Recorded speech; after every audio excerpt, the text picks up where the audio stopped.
Sir आप अपना introduction दीजिए, और जैसे कि आप टूर्स एंड ट्रैवल्स के बिज़नेस में है, तो टूर्स एंड ट्रैवल्स के बिज़नेस में आने के लिए क्या चीज़ें ज़रूरी है, या क्या एजुकेशन या फिर क्या इन्वेस्टमेंट लगता है ये बिज़नेस के लिए? टूर्स एंड ट्रैवल्स का बिजनेस एक्चुअल देखा जाए तो बहुत अच्छा है, जो हम कस्टमर का सेटिस्फेक्शन करने के लिए बहुत अच्छा करते हैं कि उनकी घूमने की जो तमन्ना है या जो उनका माइंड फ्रेश करने का जो जरिया है वो रहता है अपना टूर्स एंड ट्रैवल्स का बिजनेस। सर अगर कोई यूथ या फिर कोई ये बिज़नेस स्टार्ट करना चाहता है, तो ये बिज़नेस के लिए मतलब आपको क्या लगता है कि ये एजुकेशन ज़रूरी है या फिर इतना इन्वेस्टमेंट ज़रूरी है ये बिज़नेस को स्टार्ट करने के लिए? नहीं, ये बिजनेस स्टार्ट करने के लिए ना इन्वेस्टमेंट की उतनी ज़रूरत पड़ती है ना अदरवाइज़। मेन है एजुकेशन की भी ज़रूरत नहीं पड़ती है, मेन है कस्टमर का सेटिस्फेक्शन।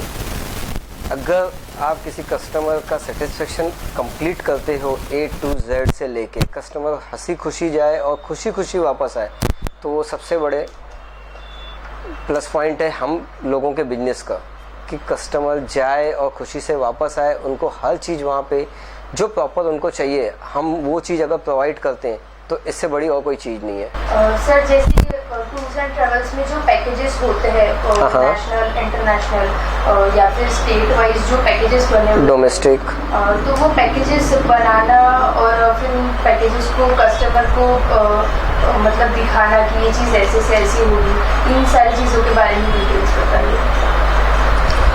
कस्टमर की डिमांड आती है हमारे पास में कि डोमेस्टिक का पैकेज बनाना है, देन डोमेस्टिक का पैकेज हम बना के उनको भेजते हैं। फिर उनके पीछे में उनको फॉलोअप लेना पड़ता है कि सर क्या हुआ, मैडम क्या हुआ, कैसे है। और इंटरनेशनल में भी सेम वैसा ही है, हम डोमेस्टिक में कम प्रेफर करते हैं पर इंटरनेशनल में ज़्यादा प्रेफर करते हैं, क्योंकि इंटरनेशनल पैकेज आज की तारीख में नंबर 1 पे चल रहा है। आज कोई भी अगर सपोज़ एक छोटी सी चीज़ अगर गोवा भी कोई जाना हो तो 25 से 30,000 वैसे ही नॉर्मल लग जाता है। तो उसी में हम कस्टमर को सेटिस्फेक्शन देने के लिए ये कहते हैं कि भाई आप 10-15 हज़ार ज़्यादा डालिए पर इंटरनेशनल घूम के आ जाओ। बेटर वो है कि आज फॉरेन होता है और अपना इंडिया होता है, तो डोमेस्टिक से ज़्यादा हम इंटरनेशनल में प्रेफर करते हैं। International is the best. Sir international packages और नेशनल जो पैकेजेस है, तो इन चीज़ों में डिफरेंस कितना आता है, या फिर कस्टमर का रिक्वायरमेंट किस तरीके का होता है? डिफरेंट की बात करना चाहे तो डिफरेंट कुछ ज़्यादा नहीं आता है। मैंने आपको इसके पहले भी एक क्वेश्चन में आंसर दिया हुआ था कि डोमेस्टिक अगर आदमी जाए तो नेचुरली आज एक फैमिली का 50,000 लग ही जाता है अगर नॉर्मल जाते हैं तो, और यही अगर एक फैमिली अगर इंटरनेशनल जाता है तो वहीं पे ही आपका 70 to 80,000 आता है। तो 20 to 25,000 ज़्यादा दे के अगर फॉरेन सिटी घूमे तो इज़ द बेस्ट। सर जैसा कस्टमर एक कोई टूर्स एंड ट्रैवल्स कंपनी से कोई एक पैकेज बुक करता है, तो कई बार ऐसे हो जाता है कि जो पैकेज वो कस्टमर एक्सपेक्ट करता है वो उनको नहीं मिलता है। मतलब यहाँ से सब चीज़ें बताई जाती है कि ऐसे ही मिलेगा, बट वहाँ जाने के बाद वो चीज़ें चेंज हो जाती है।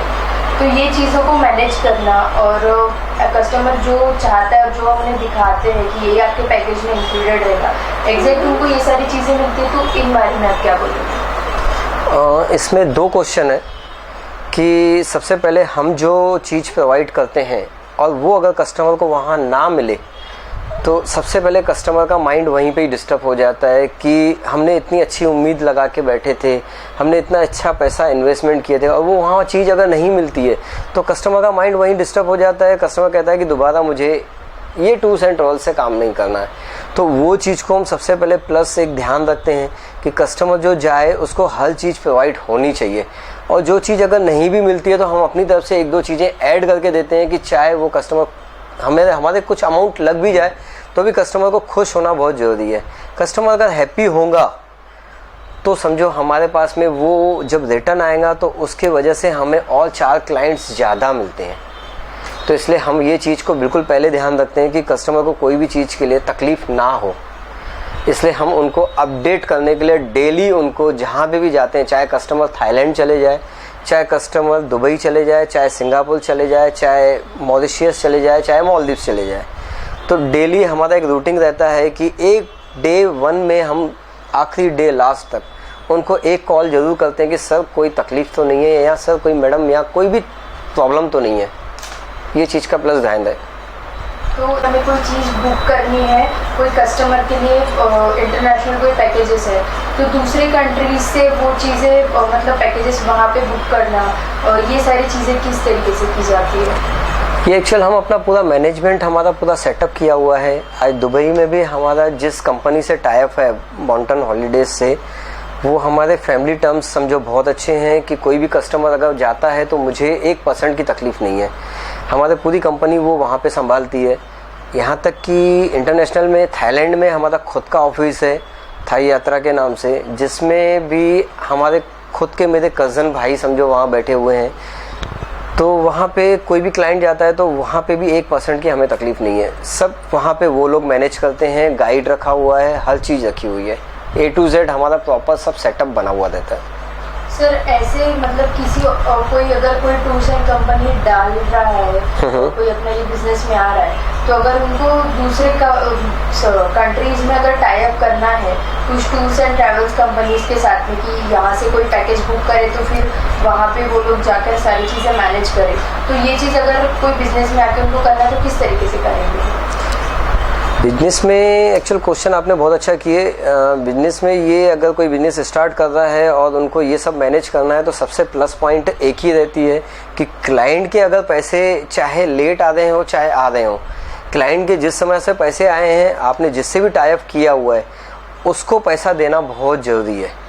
क्योंकि अगर आज आप सिंगापुर में किसी क्लाइंट को भेज रहे हो और उस एजेंट को आपने अगर पेमेंट ही नहीं किए हो तो जो कस्टमर जाएगा उनको तो नेचुरली हरासमेंट होंगी, वो तकलीफ़ें होंगी। ये चीज़ सबसे पहले प्लस पॉइंट एक ही है कि आपको कस्टमर के पैसे आ रहे हैं तो आप वो पैसे आगे फॉरवर्ड कीजिए। आगे फॉरवर्ड आप टाइम पे करोगे तो वो भी कंपनी आपको सर्विस अच्छी देंगी, अन्यथा ना देंगी।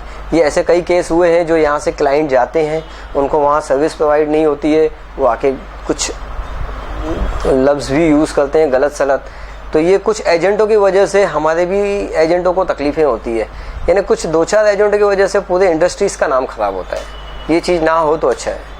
सर कोई कस्टमर अगर यहाँ से जाता है उनको इंटरनेशनल की तकलीफें होती है जैसे कि आपने कहा, तो ये चीज़ें किस वजह से होती है? कुछ एजेंट्स ऐसे क्या प्रॉब्लम्स क्रिएट करते होंगे या क्या चीज़ें होती होंगी कि जिसकी वजह से उनको तकलीफें होती है इंटरनेशनल या नेशनल टूर्स पे? नहीं, तकलीफ़ें एक्चुअल देखा जाए तो सिर्फ ये सब खेल रहता है हम लोगों का पेमेंट का। अगर हमने क्लाइंट्स का पेमेंट हमारे पास आया और हमने अपने पार्टीज़ को पेमेंट अगर टाइम पे किया है तो ये तकलीफ़ें कभी नहीं आती है। नॉर्मली थोड़ा 19-20 चलता है, जैसे कभी कभी गाड़ी का प्रॉब्लम आ जाता है, गाड़ी लेट आ जाती है, तो वो छोटा सा नॉर्मल प्रॉब्लम चलता है। पर जो हमने सर्विस प्रोवाइड की है, हम एक्चुअल हमारी फ़ाइल बनती है कि जिस हिसाब से ये फ़ाइल है, अगर ये फ़ाइल बनती है, फ़ाइल में हमारा पूरा डिटेल दिया हुआ रहता है कि आज ये साइट सीन है, कल वो साइट सीन है, तो ये साइट सीन हमारी ऑलरेडी पहले से ही बुक किया हुआ रहता है, तो उसमें तकलीफ़ें नहीं आती है। पर कुछ छोटे बड़े एजेंटों की वजह से जो पेमेंट नहीं देते हैं तो उनकी वजह से कुछ क्लाइंटों को तकलीफ़ आती है। तो वो क्लाइंट यही सोचता है कि सब एजेंट ऐसे होंगे, पर सब एजेंट ऐसे नहीं हैं। ऐसे नागपुर में भी क्या अदर कंट्रीज़ में भी बहुत अच्छे एजेंट भी बैठे हैं जो टाइम पे हर चीज़ प्रॉपर देते हैं। जैसा कोई इंटरनेशनल टूर्स पे जा रहा है तो डॉक्यूमेंटेशन का वेरिफिकेशन रहता है, वीज़ा की भी चीज़ रहती है, तो वीज़ा प्रोसेस और ये सब टिकट्स वगैरह का। तो ये जैसे पैकेज, जैसे हमारे किसी भी क्लाइंट से हम पहले उनको अपना डिटेल देते हैं, उनको फॉरवर्ड करते हैं, जैसा उनका फाइनल होता है, फाइनल होने के बाद में हम उनसे पेमेंट टर्म्स कंडीशन बात कर लेते हैं। उसके बाद में उनके पासपोर्ट्स कॉपीज़ प्लस वीज़ा का ये सबसे पहले हम ध्यान देते हैं कि प्रॉपर टिकट्स और प्रॉपर वीज़ा, ये सब चीज़ें प्रॉपर होना चाहिए। प्रॉपर होने के बाद में हम फाइल में सेटअप करते हैं। फाइल में सेटअप करने के बाद में एक कॉपी हम लोगों के पास रहती है, उसका एक सेटअप फाइल के साथ में हम कस्टमर को भी देते हैं कि वो कस्टमर भी सेटिस्फेक्शन कर ले कि सब चीज़ें प्रॉपर है कि नहीं। ये सब चीज़ों का ध्यान हमारे को पूरा रखना पड़ता है।